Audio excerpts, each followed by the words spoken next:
The skill of distraction. You've probably heard that distraction is the enemy of productivity. But what if I told you that distraction itself can be a skill?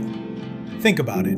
Your brain gets tired, you get bored, you feel stressed, and when that happens, you naturally look for an escape.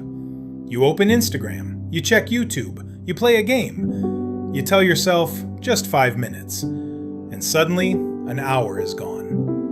The problem isn't that you get distracted. The problem is that you don't choose your distraction. You let algorithms choose it for you. And that's where you can flip the game. Instead of trying to stay focused for 5 hours straight, learn to redirect your attention on purpose. Here's how.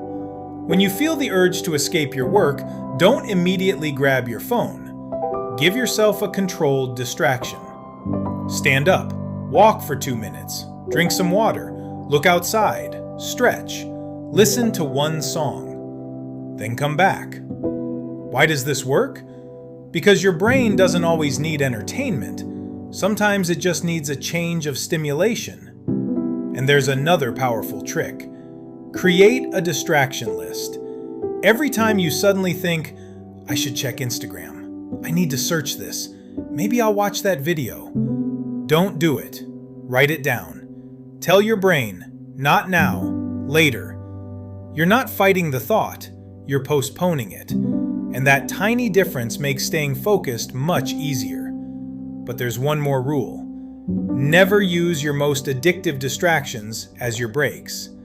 If your break is TikTok, your brain will want TikTok again. If your break is a 5-minute walk, your brain gets a reset without getting hijacked. So remember this. You don't need a life without distraction. You need the ability to decide what gets your attention, when it gets your attention, and for how long. Because attention is your most valuable resource. And if you don't control it, someone else will.